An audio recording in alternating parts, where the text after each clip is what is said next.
All right, my good people of the internet, hanging out here inside the Cafe Kubal studios. This is Wake Up Call with Dan Tortora, and we are so happy to be here with you. Cafe Kubal, 3501 James Street, 324 West Water Street, 401 South Salina Street in Syracuse, New York. You can also get them by going to the corner of Route 11 and Taft Road at Sweetheart Corners. So make sure that you do that, and you can, and they're celebrating a 1-year anniversary there. So make sure that you definitely go out and do that.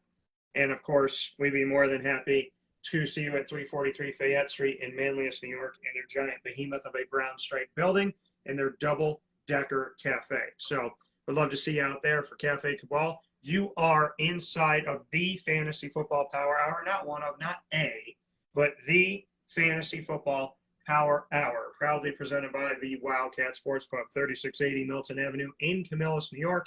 We thank you so much for being here, and you can head out to the Wildcat for indoor and outdoor seating now that we're here officially in summer as of yesterday, June 21st.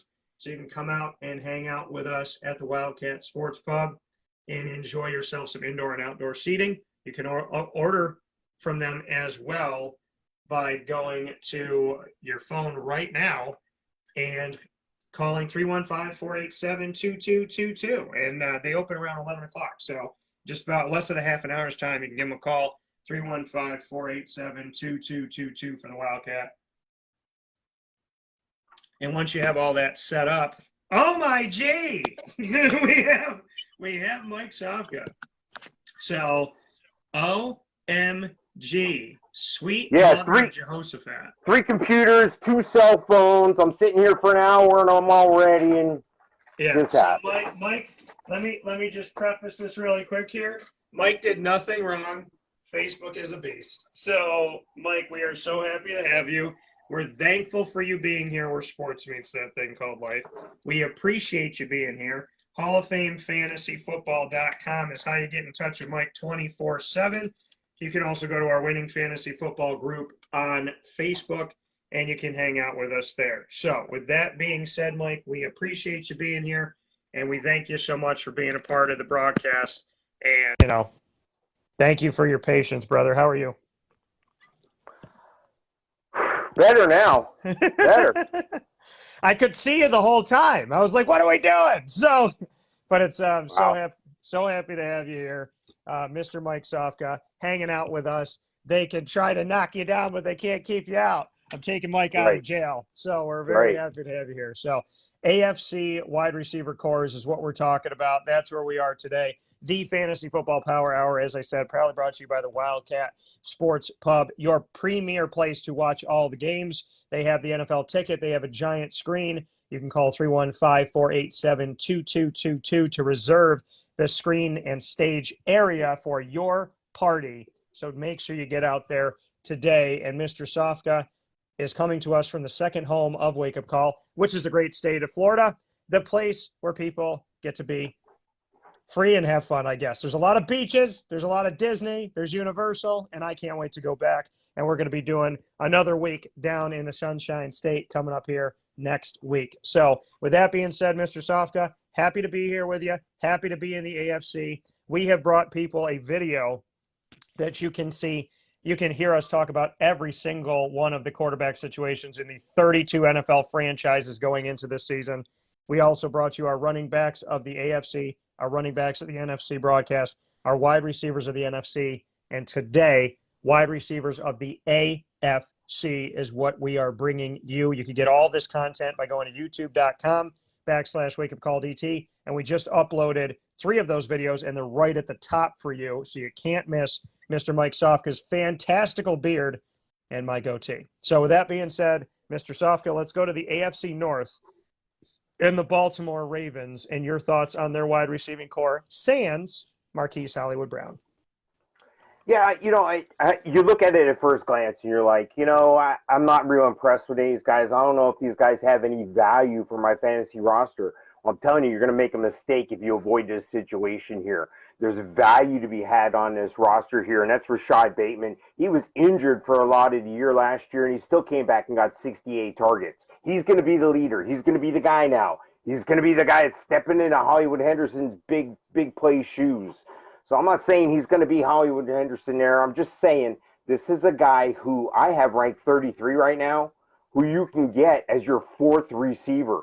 So be patient, and you can grab this guy. And if you're in a league where they reward you for return yards, Devon Duvernay is not a bad option. He's going to return both kicks and punts. So there's another sneaky option for you that nobody's going to know about. These are guys you can pick up at the very end of the draft, just before what? Your kicker in your defense. That's right. So I'm not looking at value anywhere else on the roster. They did just bring in 6 rookies here, but again, the 2 guys that I mentioned, Bateman's the sneaky guy. I have him at 33. Get him as your wide receiver 4, and Devon Duvernay if they pay for returns.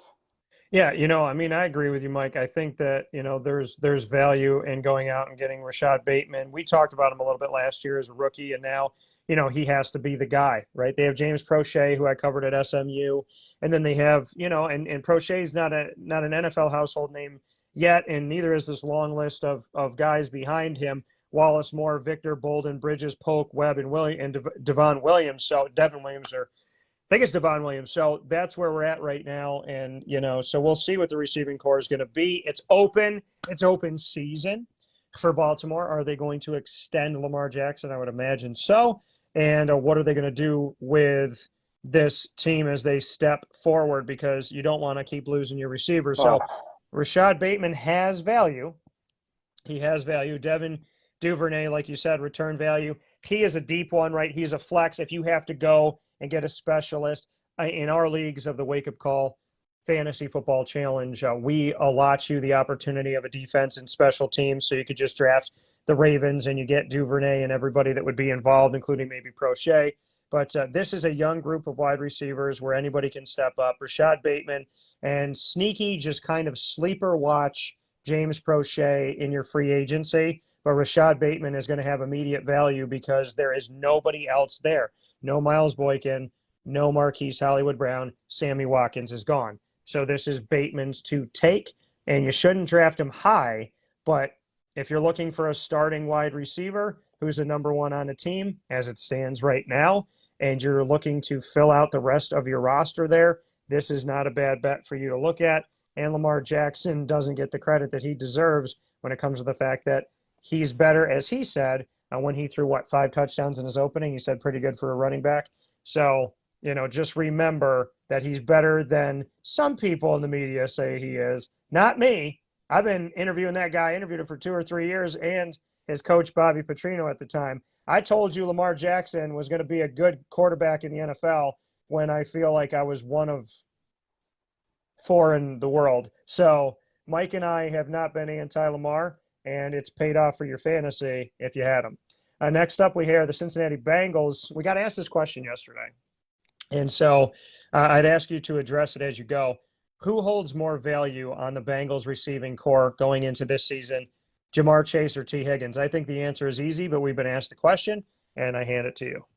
It is easy. It's Jamar Chase. This is a flashback to maybe a couple years ago when everybody assumed Mike Evans and Chris Godwin were both top 10 receivers, and they were right. And the same thing this year. I can only say there's only maybe 2 guys that can, outpace Jamar Chase for the top of the heap here in my wide receiver rankings in total, not just the AFC. And those are 2 NFC guys. So he's the best AFC. And of course, I'm talking about Cooper Kupp and Justin Jefferson. Jamar Chase is the guy in the AFC here that we're talking about. This is a guy who can do anything. I'm amazed by this guy's skills. He's got speed. He's got hops. He runs routes well. He's got hands. I like this guy a lot. Jamar Chase, number 3 on my rankings. And then I got T. Higgins, number 10. So there you have it. And I think T. Higgins can finish stronger than 10. So we're just going to have to see with that. But Tyler Boyd, still a little bit of a value there, but he's an end of draft type of kind of guy. Somebody's going to overdraft him. I have him at 52 on the rankings. No one else on the wide receiver core am I even thinking about employing, but I'll tell you what, you could do a lot worse than Jamar Chase and or T. Higgins. Yeah, and I think T. Higgins, I think he definitely holds value on this team. I don't think it's that he doesn't. I think that, Jamar Chase is the clear one here. What do we get here? Would love to see how you guys size up in a brilliant fantasy media tournament. Again, draft value, ADP for Chase, end of first, and Higgins, end of third. Not that easy. Not saying who is going to have absolute better numbers. Draft value. The better draft value is Jamar Chase. We answered that. So, I mean, Jamar Chase has the better draft value. He is the better overall option.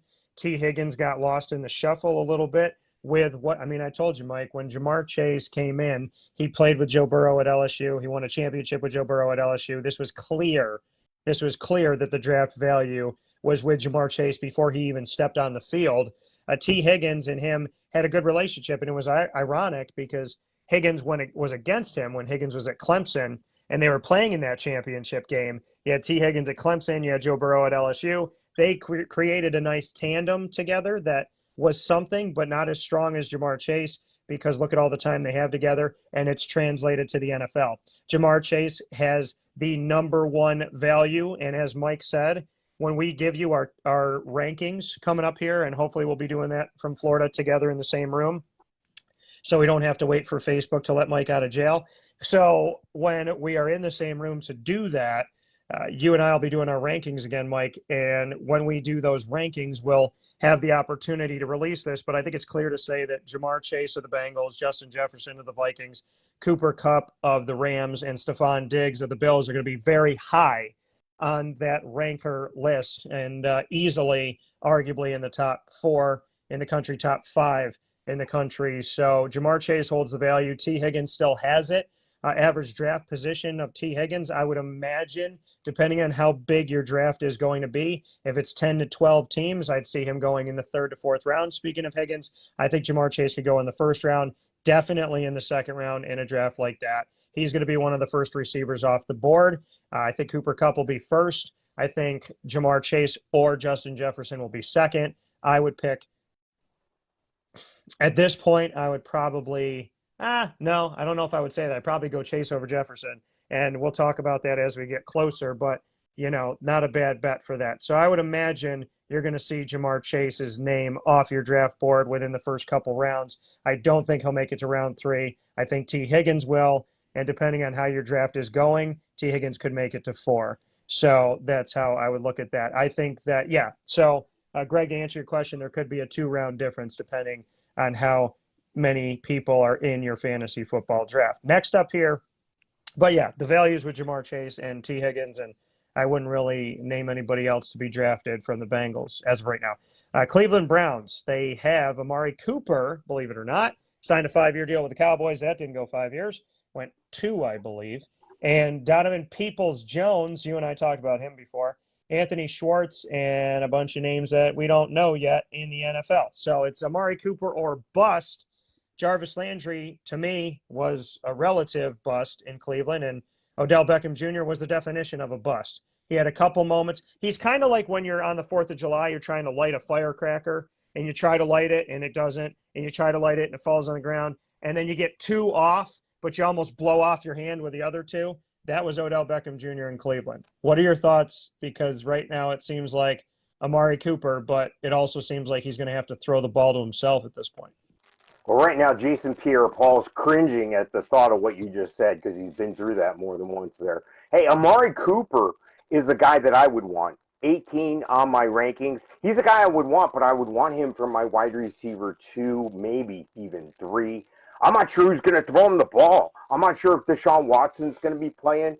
I don't know. Can they put Baker Mayfield out there? I know Deshaun Watson just settled with 20 of 24 women in those civil cases. But there's rumor in the NFL that he could get a lengthy suspension this year, maybe even the year.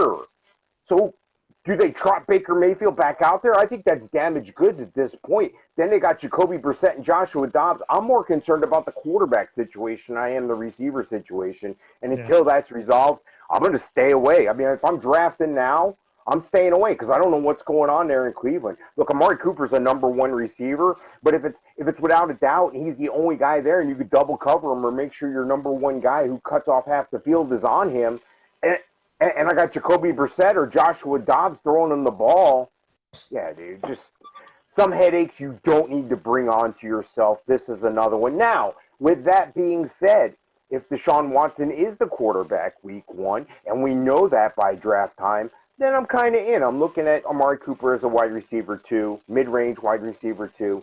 Nothing else after that. Tremendous drop to Donovan Peoples-Jones and David Bell. I like those guys. I just don't like them to draft. Maybe pick them up later. Maybe keep them in mind. See how David Bell performs here in the slot. But, yeah, just Amari Cooper. But until the quarterback situation is resolved, I'm staying away. Yeah, and I feel the same way. I mean, I wasn't sold on Jarvis Landry and Odell Beckham Jr. there when they knew their quarterback was Baker Mayfield, and they don't know what the hell's going on. I'm staying away from Amari Cooper right now. I'm surprised that Amari Cooper would leave Dallas, who was in a place where if they could just get their heads together, had an opportunity to be a contender in the playoffs and even make a Super Bowl.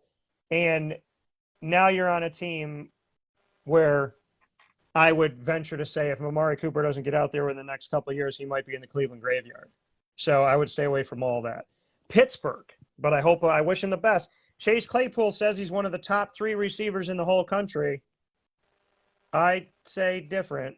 George Pickens is coming from Ohio State, OHIO, and he is a new guy out there. Calvin Austin III, my guy from Memphis, is out there as well. Miles Boykin comes over from the Ravens. Anthony Miller, another guy that I covered from Memphis. So 2 Memphis guys on the same team, him coming from Chicago.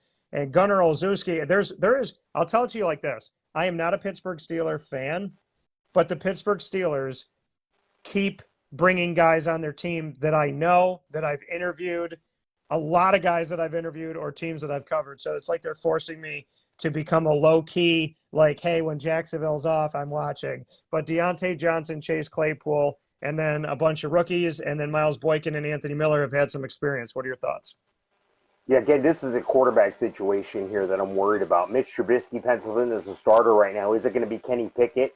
I don't think it's going to matter which way that ends up falling. I'm going to watch it just out of curiosity more so than not. But I think Deontay Johnson is going to get his no matter who the quarterback is there. I got him right now ranked as number 15 on my rankings. He could sneak in and be a bottom-end wide receiver 1, but I see him as a strong wide receiver 2. And Chase Claypool's right. He is one of the top receivers in the league. On my adjusted explosiveness index from 3 years ago, yes, he topped the charts. So does he have it in him? Mathematically, statistically, there's no reason why he's not one of the top receivers in the league. Well, there is. There's about 6 or 7 other guys in his way. Cooper Kupp, Justin Jefferson, Jamar Chase, Devonte Adams, Stefan Diggs, CeeDee Lamb, Deebo Samuel, Mike Evans. I could go on. Yeah. So I get it, and I love the confidence. But right now he's number 40 on my ranking, and a lot of that will shake itself out. I think he's going to climb up a little closer. He could be a surprise guy. He could be overdrafted in your league. I wouldn't draft him any higher than a bottom end wide receiver 3. Really, though, a wide receiver 4 in my mind. Yeah, I mean, listen. Deontay Johnson, I'm not sold. I have to see something. I know somebody's going to go for Claypool or Johnson high. I honestly am going to keep my eye on Pickens and Austin III. I'm going to keep my eye. I mean, I want to see if Miles Boykin and Anthony Miller make the team as well as Gunner, but I'm going to keep an eye on Pickens and Austin because this is open season right now, and they have an opportunity to make an immediate impact. Deontay Johnson's been a 3, at best a 2. Claypool's been a 3. He's been a slot. He's been a forgotten guy at times. So this is a giant question mark in Pittsburgh. The quarterback situation will eventually go to Kenny Pickett, and I think Deontay Johnson will benefit. I think eventually we could see him rise, but right now I don't see a wide receiver above a wide receiver 3 on this team. So I'm not going high on anybody. I might just let these people fill it out, and if one of those 2 rookies is there toward the end of my draft and I have an opportunity to take one more wide receiver, I may take a chance, or I may just wait and circle it and make a move within the first couple weeks because I think Pickens or Calvin Austin III have an opportunity to make a move at some point during this season, and I think you need to keep your eye on that. Buffalo Bills, as we head to the AFC East. Actually, I'm sorry, we always do north, south, east, west, so let's do that. So let's go to the AFC South, and we'll start with the Houston Texans. The Houston Texans receiving core has Brandon Cooks, Nico Collins, John Mechie III, who's a rookie, Chris Conley, who went from the Chiefs to the Jaguars to the Texans in short order. Philip Dorsett went from the Patriots to the Colts to the Jaguars to the Texans in short order. It's funny how receivers and just players in general, once they go to the AFC South, they seem to go to multiple teams in the AFC South, like Philip Dorsett and Chris Conley. What are your thoughts? And Jalen Camp is there as well. Brandon Cooks is the guy here by default. I mean, he's the guy. He's like, you look around the wide receiver room and you're like, not him, not him, not him. All right, I guess it's you. I mean, Brandon Cooks hasn't done enough to wow us, but then again, he's had some unstable situation the past couple of years in Houston, so I don't blame him. That franchise has been a train wreck. Brandon Cooks has been the one steady thing that they could count on. He's going to get his as long as he's healthy, as long as he can get on the field. He's number 17 on my rankings right now. Look out for Nico Collins, but look out for John Mechie as well. Oh, John Mechie may not have been the best receiver on his own college team. He didn't have to be. He went to Alabama. Everybody's good on that team. He runs 4.48. That's good enough out of the slot. They're going to make some hay with him, with Davis Mills, second-year quarterback, the guy nobody expected to play.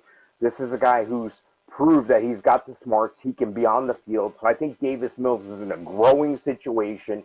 Brandon Cooks is going to be the steady Eddie guy. Look for him and John Mechie to try and develop some sort of relationship a la a Cooper Kupp situation where he comes out of, he's a name, everybody's watching him, then all of a sudden, boom, he's an overnight sensation. That could happen with John Mechie here. But I'm not sold that that's going to happen. It could happen, but I'm not sold it's going to happen. I got John Mechie and Nico Collins in the 70s on my rankings. But again, be watching these guys toward the front of the year. And if you sense a breakout a la Cooper Kupp, then what you got to do is you got to make a play for those guys early. Chances are, if somebody's already drafted them or picked them up, they're wise to that situation as well. So if you can snatch him toward the end of the draft, why not pick up a John Mechie at the end of the draft? I doubt he's going to be there, though. He's going to be an Alabama fan or albeit a Texans fan in your league there, and they're going to take him. So, again, the one draftable guy, Brandon Cooks, number 17 on the rankings right now. Yeah, I mean, Brandon Cooks, listen, he is, like you said, he's the default, right? He's the guy that has to be the guy. He is the only name in this receiving core that's had longevity in Houston. So, and listen, I think Davis Mills can be the future of this team.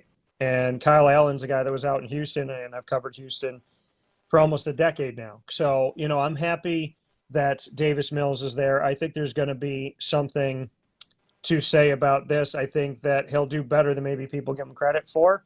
And, Brandon Cooks will have value.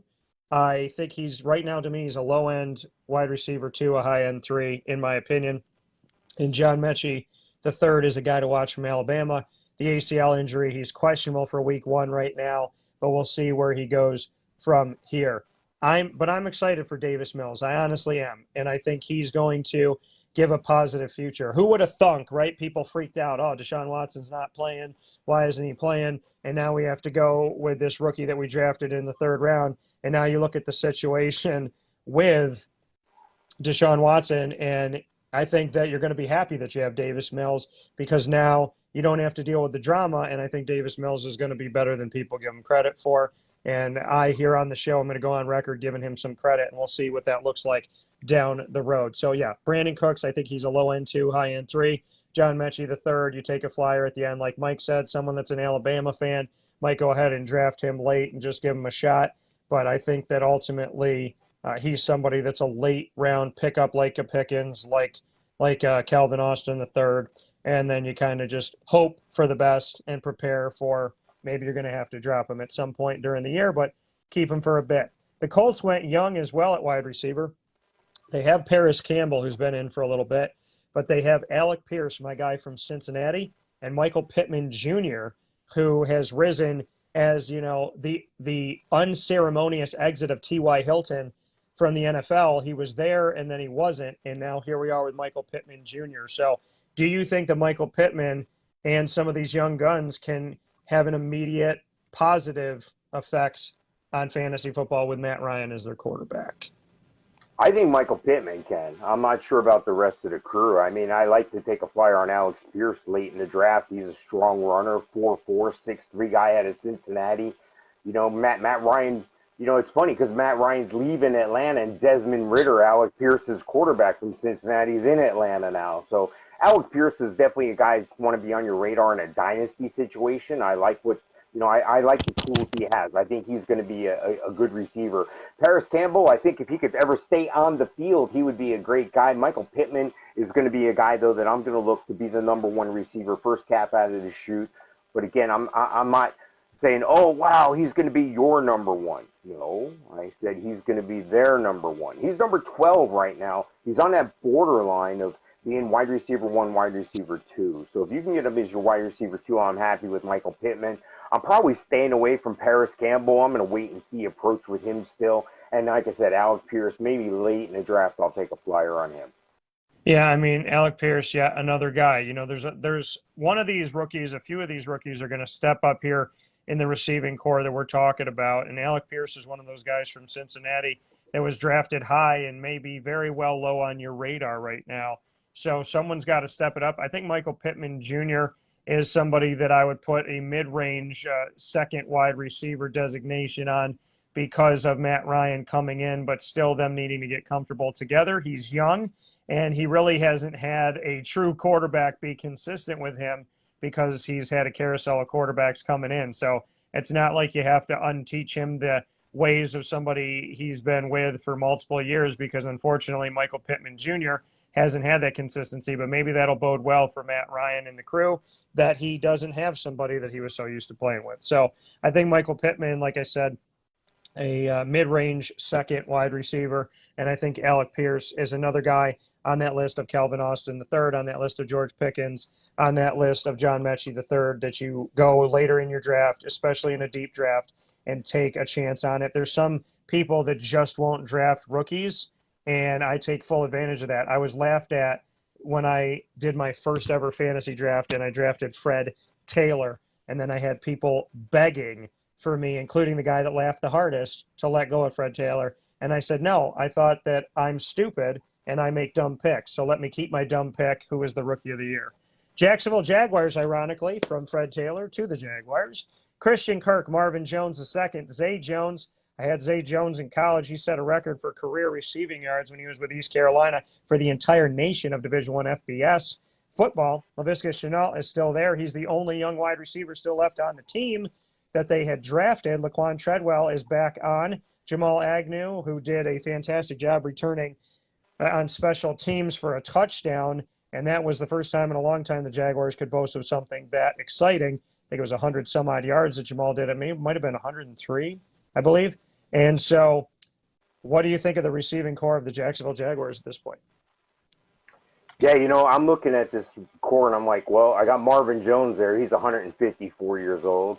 I got Zay Jones, who no relation, but hasn't really lived up to his potential anywhere. I got Christian Kirk, who I thought disappointed out west, so now he moves east, takes over the slot.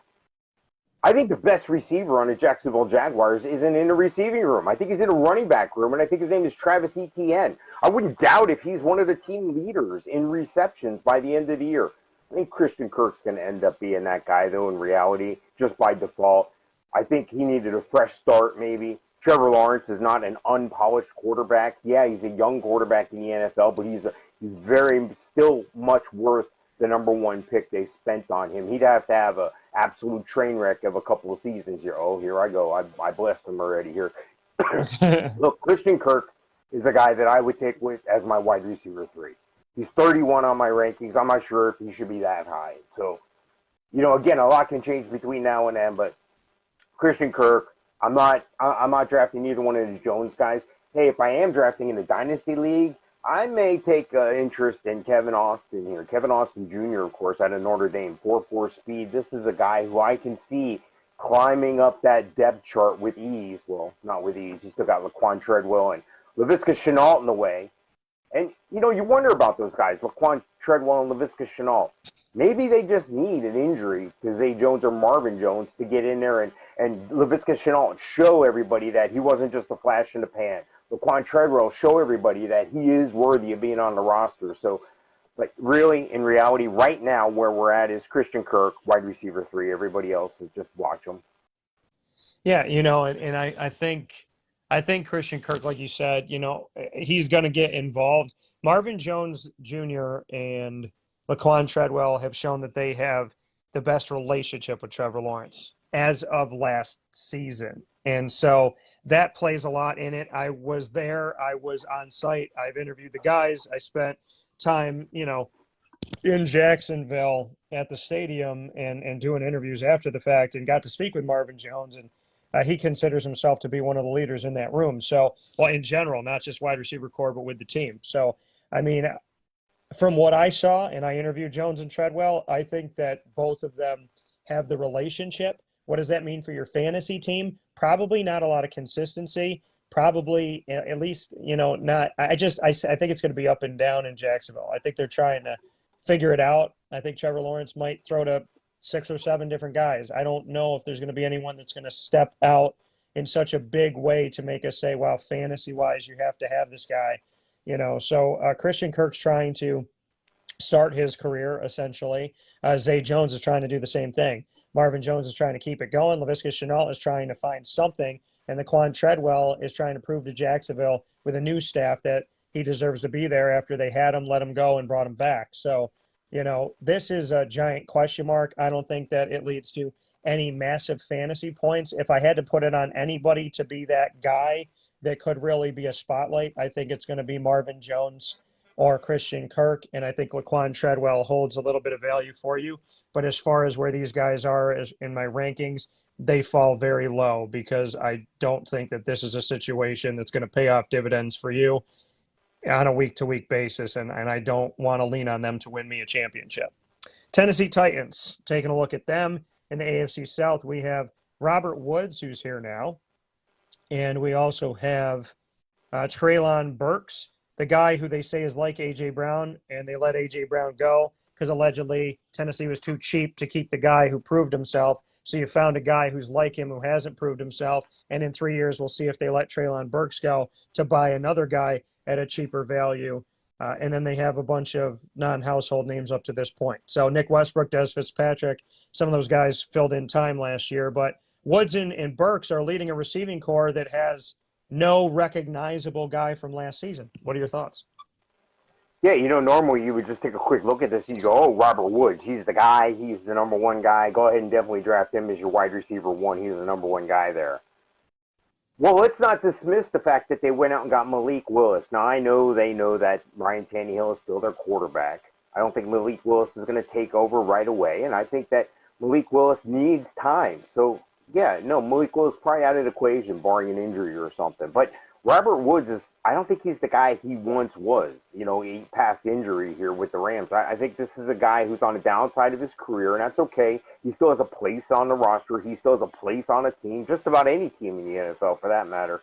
But I wouldn't look for him to be the leader of your wide receiver core. Now, you mentioned the Treylon Burks situation here. That's what they did. They were at 26, and they traded A.J. Brown to go up to 18 to get Treylon Burks. And like you said, similar guys, big body guys, quick guys, same guy. And maybe this is the formula. Maybe this is their budget. When a lot of people don't realize this, but there's contracts that come into play. It's not fantasy football. It's contract stuff. So that stuff comes into play, and maybe he just didn't fit the budget, and it is what it is. As long as they can replace him or think they can replace him, that's fine with me. So I look at that situation, I go, wow, I wonder why they did that. What did they see in him? So that piques my interest in Treylon Burks. Look, I'm interested in Treylon Burks. I think he could be the number one receiver out of all the receivers, but I'm not going to take him any more than my wide receiver 4. He's number 41 on my ranking. Robert Woods is 4 places behind that at 45. And Westbrook Inkine hasn't shown anything yet. The youngster, Racey McMath, the youngster as well. So at the core, this is a young receiver room. They got 4 new guys they brought in. And, those 2 other guys are second-year players here. So this is a young room. They got a young quarterback in the stable. This could be a receiving core of the future, maybe for dynasty purposes. But for this year, redraft, again, Treylon Burks and or Robert Woods, your wide receiver 4 at best. Yeah, ultimately for me, I think Treylon Burks, listen, he's a question mark. A.J. Brown was proving himself with his numbers, right? 1,000-yard receiver in 2 or 3 seasons. And if he had played through a full season, arguably he was going to have 3 seasons of 1,000 yards. So, he's a 1,000-yard receiver. And that's That's who he is. We don't know who Treylon Burks is going to be. And Robert Woods, why you would leave, I understand Cooper Kupp passed you, and Cooper Kupp elevated his game and became the consistent guy and above and beyond the expectations of many, except for probably Cooper Kupp and his loved ones. So, I mean, ultimately, I understand Robert Woods saying, okay, well, this is never going to be me being the number one guy. So I understand you going to Tennessee, but you got to show a lot of stuff, right? You were in Buffalo, you got lost. And I saw him when he was at USC playing up against Syracuse at MetLife in college. Robert Woods was in a good position with the Rams. I don't know if this is going to be a better place for him, but I could see him saying, hey, I want to be the number one guy. And right now, by default, you are, but it's how fast Treylon Burks can catch into this thing. I would lean more on Burks than I would on Woods at this point. I think both of them have some value, but I'm putting them down as my third or fourth receiver just because I don't know. And, you know, they're both going to play with Ryan Tannehill for the first time, and that's a big question mark for me. And I, you know, when in doubt, they can run the ball, and they brought in some help to Derrick Henry. They got two big-time bruisers, and honestly, Tennessee could run the rock, and I would totally understand it because they got two guys that should be out there doing that thing. So we'll see where we go from here, but I don't have either one of them high. The Buffalo Bills, as we head to the AFC East, we'll start there in our AFC coverage of every single receiving core of the 16 franchises that call the AFC home in the NFL for the 2022-23 fantasy football season. We are here inside of the Fantasy Football Power Hour, proudly presented by the Wildcat Sports Pub, 3680 Milton Avenue in Camillus, New York. And, of course, they're open for you for indoor and outdoor seating, as well as takeout and delivery. Call 315-487-2222. You can call that exact same number to see if you can reserve their separate room that they have there, which is perfect for game day, perfect for all of your parties, all of your events, your banquets, and so much more. Family reunions. If you want to have a rehearsal dinner for the wedding, listen, there's so many things that you could do at the Wildcat. 315-487-2222. So make sure you make the call today because they are filling up fast, especially throughout the summer. With that being said, the AFC East, the Bills, Stefan Diggs, Gabe Davis. Man, I've been talking about Gabe Davis since I talked to him in Rhode Island when I was covering the American Athletic Conference there at UCF, and I was standing next to him. I've been telling y'all about Gabe Davis, and that man went off in the playoffs. And I think collectively every fantasy football owner let out a four-letter word that rhymes with duck. And obviously, I mean, suck. But, you know, I'm just, the reality of it all is Gabe Davis finally did what I said he was going to do and more.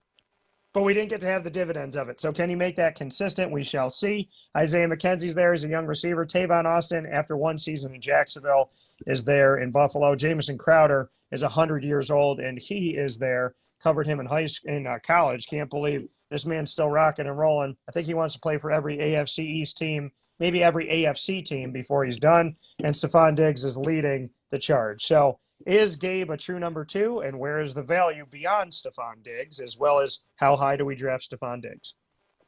Yeah, I like Stefan Diggs. You know, he's in good company. He's in with those top names. He's in with the Cooper Kupp, the Justin Jefferson, the Jamar Chase, Devonte Adams, then Stefan Diggs. I got him as a top 5 receiver. I think this is a guy who could get himself up above, you know, maybe Devonte Adams, maybe Jamar Chase. I don't know.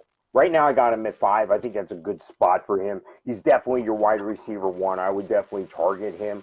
I'm interested in having him on my team. Gabe Davis, yeah, he showed up late. Yeah, he's got the size, and yeah, he's got good hands, and yeah, he's a good red zone target. I can't draft that guy any more than a bottom end wide receiver 3, more likely a wide receiver 4, and you could probably get him at that because I don't think he's a household name. I don't think a lot of people are aware of him. So yeah, you know, I'll target him as a wide receiver 4, and if he falls to me, great. Jameson Crowder, I got to see some things still. 29 years old, he's been around the league a little bit. Khalil Shakir, I'm interested in. There's a reason why they drafted him. So yeah, you know, I kind of like what they got going on here. Josh Allen, a great quarterback. They bring in James Cook to solidify that run game. Weren't happy with Zach Moss and Devin Singletary splitting it up. So I don't think there's a real threat at tight end. Yeah, I know they brought in A.J. Howard and they got Dawson Knox. I think the threat in the red zone is Gabriel Davis. Touchdown-only league. Maybe he's a solid wide receiver 3. but in a combo league, even if it's PPR, I'm saying Gabe Davis is a bottom end 3, really comfortable with 4. But Stefan Diggs is your wide receiver 1, hands down. Yeah, Stefan Diggs, top 5 wide receiver, if not a top 4. I agree with that wholeheartedly. Gabe Davis, I have him a little bit higher than a 3. I would put him as a low end 2, high end 3 because I believe that his stock should be rising, but we'll see. He has to be consistent. That's where my issue lies. Now, the thing that, we talk about average draft position, I think Bills fans will take him early. I think that if you have like an 18, if you have 15 to 18 rounds, we have 18 rounds in our wake up call fantasy leagues. If you're doing a draft like that, then I would put Gabe in the middle of that. I'd put him as an 8th or 9th round guy, which puts him as a 3 or a 4. I do think he has the ability. That's what I probably should say. He has the ability to rise to a 2. He's safe at a 3 because of his inconsistency. You mentioned Khalil Shakir, and he is coming from Boise State. He's a 1,000-yard wide receiver. He had 872, 719, and 1,117 in his last 3 seasons. 6 touchdowns or more in each of those last 3 seasons for Boise State and the Smurf turf. So, watch him, watch what he can do, and watch Jameson Crowder, especially in the return game. The Bills it may behoove you to get the Bills defense and special teams for their defensive prowess and for their special teams return guys, the guys that can maybe electrify and ignite some things and punt and kick returns. So Stefan Diggs is the guy. Gabe Davis is still the hopeful guy. He hasn't taken the 2 yet, and so I think it's safe to say he's a wide receiver 3. But I hope that this is the year that he takes charge because he went off in the playoffs, but he has to show consistency. That's the one thing he hasn't done is show consistency in his game, and that is why you can't put him as high as I want to put him, but Stefan Diggs can be a top 4 in my book. Miami Dolphins, Tyreek Hill, who says that Tua Tagovailoa throws a better ball than Pat Mahomes, who's making almost $50 million a year. Tyreek Hill, Jalen Waddle, who we know has shined as a rookie in fantasy, and then it's a bunch of names. What are your thoughts? Yeah, I like Jalen Waddle. I think he's probably the best receiver on the team, but I think Tyreek Hill, the Cheetah, definitely beat him in a foot race. So that puts Tyreek Hill a little ahead of Jalen Waddle. Look, I think Tyreek Hill can be a top 10 receiver with Miami. I think Tua's very underrated. I think they show this one pass all the time of Tua where he comes up short. He underthrows receivers. That's okay, because Tyreek Hill is fast. And if you look, there's a lot of times that Tyreek Hill is so fast, he made it look like he was being underthrown a lot. He came back for the ball a lot under Patrick Mahomes. I don't know if that Patrick Mahomes versus Tua thing is legit. I think he's just trying to set a flame somewhere and make sure his new quarterback knows, hey, this guy won a Super Bowl. Hey, this guy's considered one of the top players in the league, and I think you're better than him. It's a lot of He might just stuff. be saying, hey, give me the ball, so I'm going to beef up your ego. Yeah, it's a lot of rah-rah stuff, and I get it, and I'm good with that too. So Tyreek Hill, right now I got him at number 9, but I think he's likely to drop into wide receiver 2 territory. That's dangerous. If he falls to me at the right spot, so be it. Jalen Waddle right now, I got him at 17. I think he's a worthy receiver to have on your team. I just don't think he's any more than a wide receiver 2, especially with Tyreek Hill in the room. And then you got to look at Miami. What are they going to do? Are they going to try to run the ball? They got 150 running backs on the roster that have been on NFL teams, so they're probably going to run the ball quite a bit as well. So I think if you have a balanced attack, Mike Gesicki's in the fold, Tyreek Hill stretching the field, Jalen Waddle underneath. Cedric Wilson's a guy who you may want to roster if you draft Tyreek Hill or Jalen Waddle in case one of those guys go down. Cedric Wilson could be the guy that steps up, but yeah, I'm not in a hurry to claim one of these guys the best receiver in the league. But Tyreek Hill right now, number 9, Jalen Waddle, number 17 right now. Yeah, I think both of them have value to your team. I think Jalen Waddle is going to be drafted high because I think people are getting sold on what he was able to do last season. I think Tyreek Hill, listen, he's never had to be a top receiver, right? He's never had to be the guy. He was involved in the offense, but he's not your typical number 1 guy who's going to run to the outside. So, how this is going to work out, I think it's still Waddle to do this, and then I think Tyreek to be involved in some way, shape, or form. Tyreek's speed makes him dangerous, but I think Jalen Waddle, he's played with Tua, and Jalen Waddle has relevancy on this team. So I'm still wondering if Tyreek Hill is going to be a boom or bust now that he's left Kansas City, and that's going to be left to be seen. So I think Tyreek Hill will be drafted high. I think he'll be drafted within the first 3 rounds. I think Jalen Waddle will as well, and I think Jalen Waddle might be drafted right after him. So we shall see where this will go. I actually have Waddle's value a little bit higher than Tyreek Hill on this team specifically because of the relationship with Tua. Tyreek is the easy pick because what he did in Kansas City, but he did that with Pat Mahomes, and he did it with Travis Kelce on the team. He did it with help. So what is he going to do on this team now that he's supposed to be the guy? That's the big question mark. I think Tyreek Hill is definitely going to give you some highlight reel moments, but I think Jalen Waddle might be the more consistent wide receiver. I might take a flyer and go Jalen Waddle if I'm in round number 4, and I think Tyreek Hill might be drafted high. And listen, if you're going to draft him in round 2, you're going to get him before me because I'm not going to go as high on Tyreek Hill as I may go on other guys that are out there. I think Jalen Waddle has more value in Miami as of right now based on what Miami is and based on their quarterback if Tua stays healthy. So with that being said, we head to the New York Jets. Elijah Moore, Corey Davis. Elijah Moore was drafted last year out of Ole Miss, and he's the number 1 guy because like a lot of teams, Mike, he has to be on the depth chart right now. So that's what we have right now. Corey Davis coming from Western Michigan the year before my guy Tim Lester went back to his alma mater to coach. Garrett Wilson is there now, drafted number 10 overall by the Jets. And then we have from Ohio State, OHIO. And so we have Braxton Berrios on the team as well from Miami. And Denzel Mims, who's been around for a little bit here. What are your thoughts? Yeah, well, my first thought is you did good by skipping over to New England Patriots because I don't want any of those guys anyway. I did it again. I did it again. I don't want any of those guys anyway. That's okay. But Corey Davis is a guy that can, bring some life to the wide receiver room. But I think it's Elijah Moore's the guy there. I think Elijah Moore's the guy that I want to have out of all of them. But he's a top end wide receiver 4 for my team, as is Garrett Wilson. I mean, I like what these guys bring to the room and everything, but I'm just not sold on the situation yet. I need to see more. Yeah. I pretend I'm from Missouri.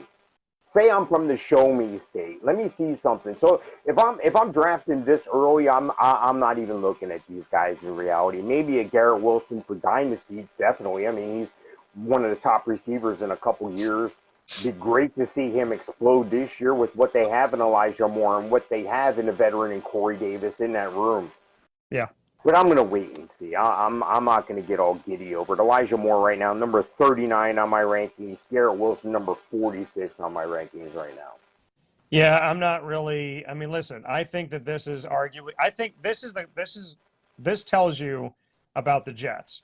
I think all of the Jets' best players in fantasy and reality were drafted this year. I do. I think they were drafted this year or last year. Within the last 2 years, when I look at their roster, I think arguably the best players on this team, offensively, Breece Hall, Michael Carter, maybe Elijah Moore, Garrett Wilson, they were drafted within the last 2 years. And I think defensively, my guy Ahmad Sauce Gardner and company drafted drafted this year. So to me, that's a good sign for Jet fans. It is. Good sign for the future. I think the Jets became relevant this year's draft and last year's draft. And I think this year, I would argue that they had the best draft among all 32 teams. And I know other people have agreed with that, but I didn't wait for people to agree with me. I said that while the draft was going on. I said it in the first round. I said it outside of the first round. And I called their first 3 picks. I got in touch with my buddy Ross Turetsky, who's on the show a lot and a fellow Marywood alum.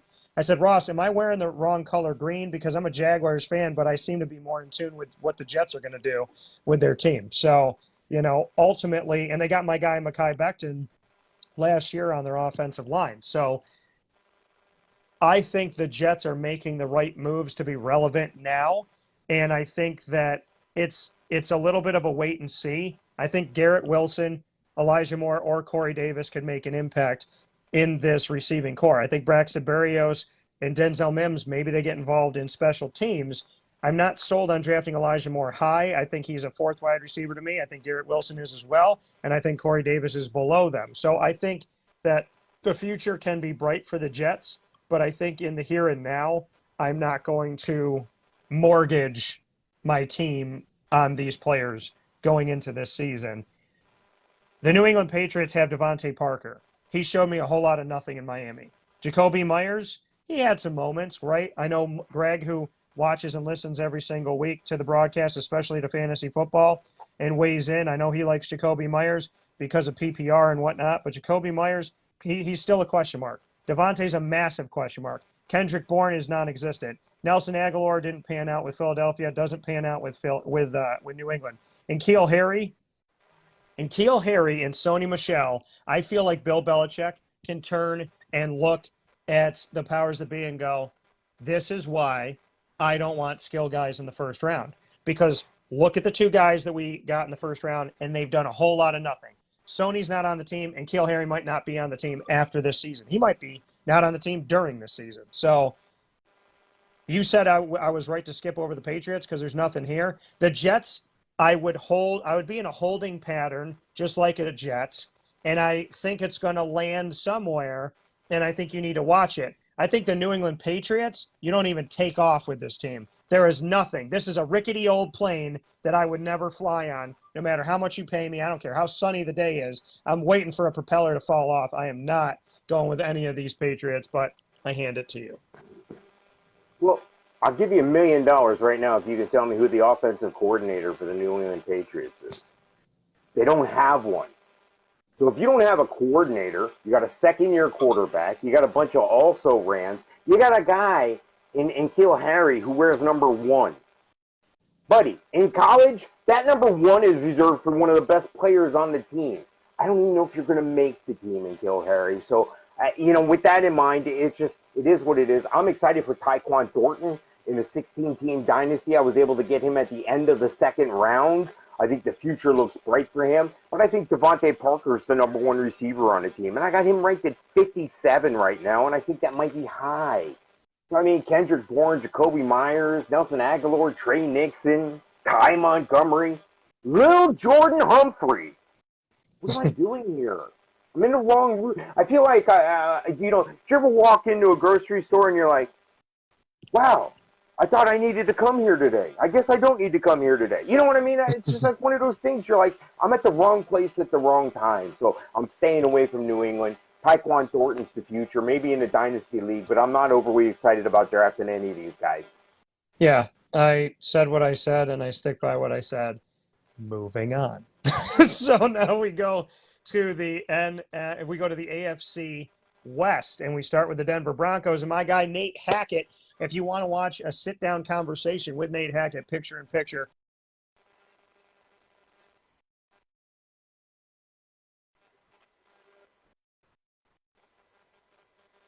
$20 minutes of goodness with my buddy who I've known for a decade now. You can go and check out Nate Hackett on youtube.com/wakeupcalldt. Just search Nate Hackett and Dan Tortora. You'll find us very easily. Russ, the bus is there, and this is great news because Cortland Sutton, Jerry Jeudy, oh my gosh, they've been needing somebody to love them right.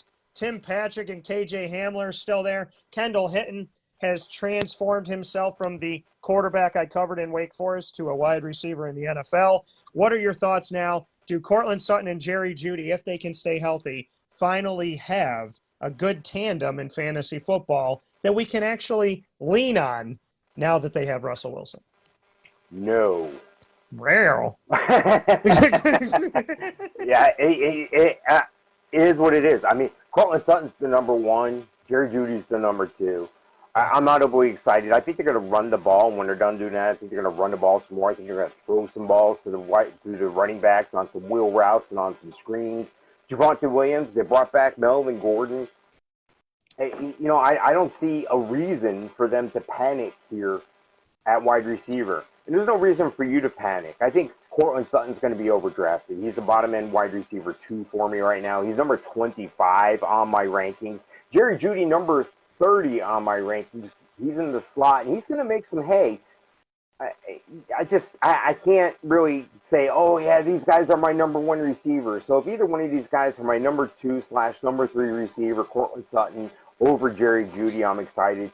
Tim Patrick and also ran if one of those guys get injured or if you want to handcuff him late in the draft. But Yeah. I usually don't handcuff receivers because there's so many of them and so many guys are going to peak. There's so many peaks and valleys. So I like Russell Wilson. I think it's an improvement for the team. If you look at what Russell Wilson did in Seattle, they always had a strong running attack, one way or the other. If it wasn't Chris Carson, they were churning somebody else in there. So they run the ball. Russell Wilson runs the play action well. He rolls out well.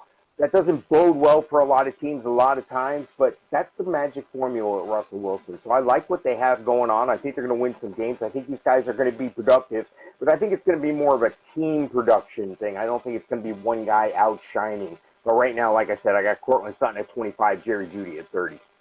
Yes, and so, I mean, I think, and that's, 25, 30 when you look at wide receiver rankings. I mean, I think that puts me in a situation of a 4th or 5th round, right? So you can wait to a certain point to get them. I think I start thinking about these guys in the 4th or 5th round. I'm going to go high on my wide receivers and my running backs and take a look at some guys and try to build that up a little bit before I go to these gentlemen. And I had Cortland Sutton at SMU, and I respect him and Jerry Jeudy, but I'm going to wait until the 4th or 5th round to go after them. I think that they have value. I just am leery of the fact of them getting drafted very high, and it hasn't worked out. Now, they have Russell Wilson. I mean, it's a different world now. But I am just going to wait a little bit. I'm in a holding pattern for them, too. They're talented. They need to stay healthy. They need to stay on the field together because they help each other.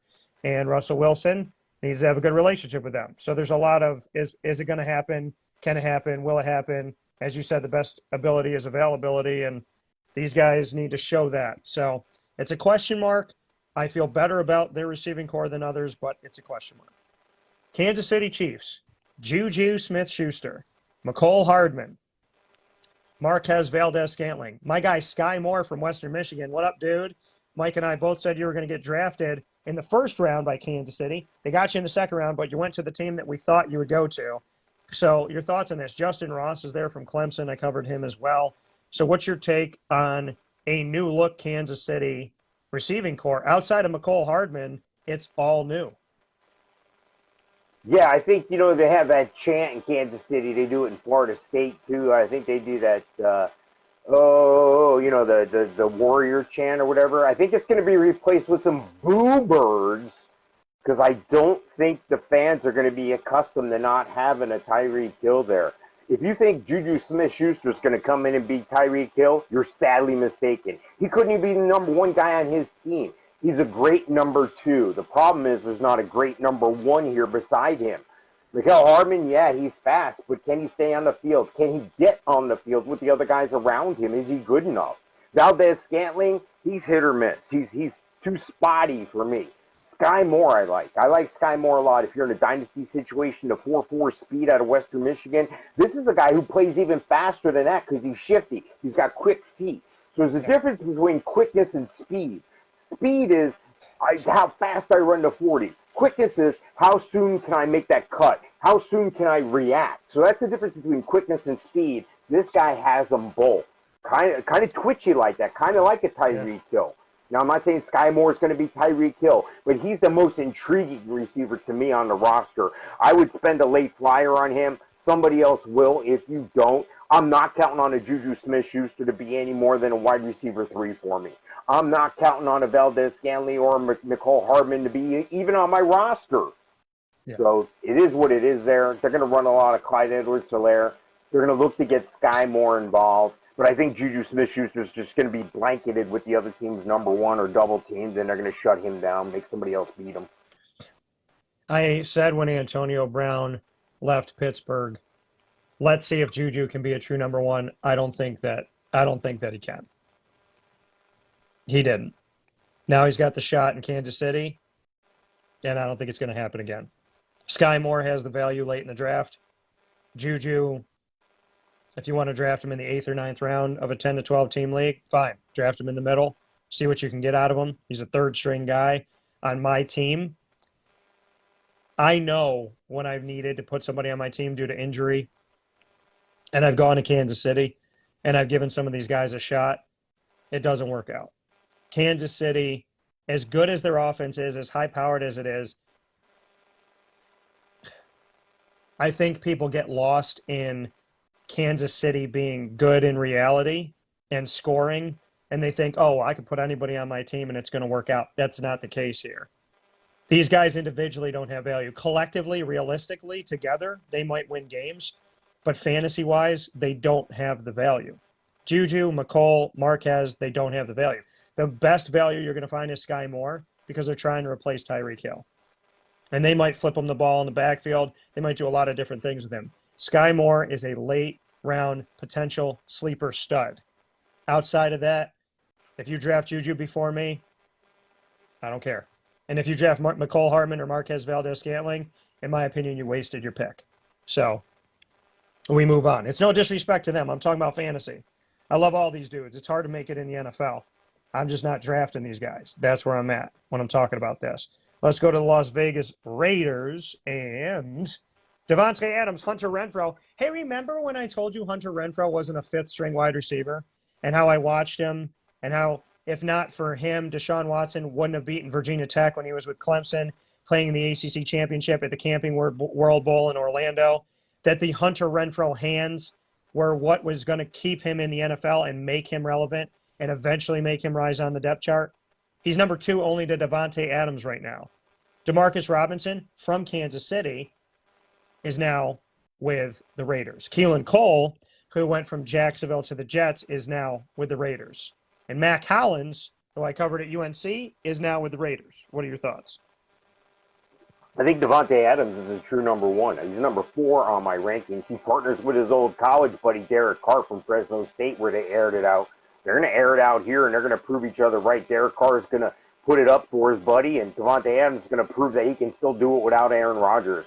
So I like this combination a lot. If I can get Derek Carr as my quarterback and Devonte Adams as my wide receiver, I would be happy. Every time they score a touchdown, I'm getting it twice. So I'm good with that situation. Hunter Renfrow, he's a better number 2 than he is number 1. He'd be a bottom-end wide receiver 3, maybe wide receiver 4 on my fantasy team, though. Because don't forget, he's got to battle for targets with not only Devontae Adams, but Darren Waller. Darren Waller's a solid receiver. He's probably arguably the 1A there to Devontae Adams being the 1. So Demarcus Robinson, Gator, I like the guy, but I just don't think anything's going to happen here. So I think the only receiver that you can really draft and count on is Devontae Adams. Hunter Renfro's a late round. If he's available for some reason toward the end of the draft, go ahead and pick him up. But don't confuse the situation. Darren Waller is still a healthy target as a number 1 tight end in all fantasy football. So you got one of the top wide receivers and top tight ends that doesn't leave a lot of targets left for the rest of the guys. So again, Devontae Adams, top 5. Hunter Renfrow, maybe a wide receiver 3, wide receiver 4 for me, if that. And I like Darren Waller a lot at tight end, but we'll get to that in another show. I do like what they got going with Devontae Adams and Derek Carr. I'm excited to see this play. Draft Hunter Renfrow in the teens. We take a break after the first 9 rounds, and then we come back in round number 10. Draft Hunter Renfrow after that break. Draft Devontae Adams within your first 2 rounds. That's all I have to say to you. Move on. Devontae Adams, it's clear Hunter Renfrow is better than you think he is. But Devontae Adams is going to give Darren Waller help, and Darren Waller's been the best receiver on that team for the last few seasons. So now that Waller has Adams, I expect and hope that Waller is going to get even better in fantasy. Keenan Allen, Mike Williams, we were asked this question, who has the better draft value? I think historically it's been clear. Josh Palmer is there, and then a bunch of names. What are your thoughts? Yeah, I like Keenan Allen. I still think he's a number 1 receiver. I think he's the bottom end number 1 for me, number 11 on my rankings. But I think he's the go-to guy. He's in the slot now. Josh Palmer, I'm not overly excited about because Mike Williams is in his way, and Mike Williams is going to get some throws. Mike Williams could get himself into a situation where it's kind of like Mike Edwin's Chris Godwin situation there with Keenan Allen, but I don't know so much. I'm kind of mixed bag on him right now. I like the guy, though. I like him a lot. He's number 24 on my ranking. So right now, Keenan Allen, bottom end wide receiver 1. Mike Williams, bottom end wide receiver 2 for me. Because don't forget, they got Austin Eckler, who's probably the best receiver on the team, in my opinion, even over Keenan Allen. They bring in Isaiah Spiller. Justin Herbert's been doing a great job. Gerald Everett they brought over. I think he's going to do a great job in the red zone and in them third down conversions. So, again, I like Keenan Allen, bottom end wide receiver 1, Mike Williams, bottom end 2. Keenan Allen caught 106 balls last year, 1,138 yards, 6 receiving touchdowns. Mike Williams caught 76 balls, 1,146 yards, and 9 receiving touchdowns. Mike Williams was targeted 129 times. Keenan Allen was targeted 157 times. These guys are worth having in your top 3 receivers when you're drafting. They're not a number 1 on my team. They're a number 2 and beyond. But if you look at your draft and you take a break in those first 9 rounds and you have 3 to 4 receivers on your team and one of them is Keenan Allen or Mike Williams, then you put some meat in the patty and you're going to be all right. So, I think either one of these guys has value. I think Keenan Allen is still the number 1 guy. I think Mike Williams, he's still there, and I wondered, how long was this going to go on for, but it's still going on. So I think there's value in both. I put a little bit more on Keenan Allen. They're both 1,000-yard receivers. They're both 1,100-yard receivers, and they both get targeted over 100 times. They both catch more than 70 balls. So Keenan Allen, for everything he's been through and his injuries and all that stuff, to have 106 catches last season. And listen, Justin Herbert, I don't know if anybody throws a better ball in the NFL right now. So you got a good team. You got good receivers. You got Eckler, who's going to steal some of it from those guys, but they both eat even when he eats. So the Chargers are a nice offense to watch. They're a fun team to watch. And if not for that other team in LA, they would be the team to watch in Los Angeles, even though people in Los Angeles leave at halftime because they want to beat traffic. So there's a lot of good stuff going out there. And if I was in Los Angeles, if I went to a game, I'd put a hammock and I'd sleep in the parking lot because I am not paying to drive home. I'm not paying those gas prices. You can't make me do it. I won't do it. So with that being said, they both have value. I give a little bit more to Keenan Allen, but I like them both. And I put up a poll. Who would you draft first of these 4 guys? Stefan Diggs, Cooper Kupp, Justin Jefferson, or Jamar Chase? That's going up. You can vote on Twitter at CallDT. That's CALLDT. I put a poll up on Twitter and Facebook. Facebook at Wake Up Call DT, Twitter at Call DT. Is Rob Gronkowski the best tight end ever in the NFL? Most of you have said yes. And one guy said no. Well, he said, who cares? And guess who he was? A Bills fan. So that's why he said what he said. And last week we asked you, which Tampa Bay Buccaneers receiver would you draft first this year? Godwin before Evans or Evans before Godwin? And you agreed with Mike and I. 66.7% said Evans before Godwin. 33.3 said Godwin before Evans. So that's where we sit right now. Mike, as always, Hall of Fame FantasyFootball.com. Both of us winning fantasy football. The group on Facebook, of course, wakeupcalldt.com.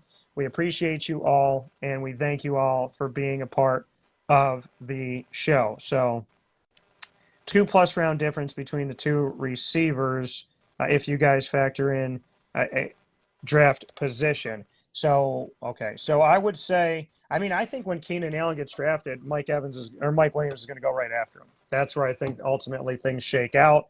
I think that's one of those.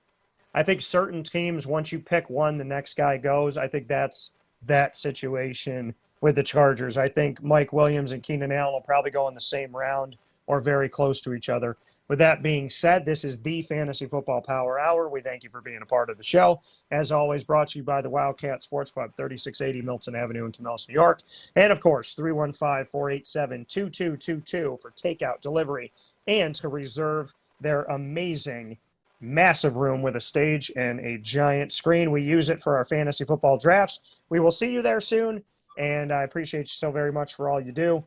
To the Wildcat, to the family, started by Danny Tome, and continuing on from there. They have a great lineage of awesome people. And with that being said, I hope you all have a fantastic day. Stay safe from the Cafe Kubal Studios. That is Mike. I am Dan. I will talk to you soon. Mike, as always, thank you so much for being a part of the broadcast. All right. Thank you, Dan. We'll talk to you next time. See you.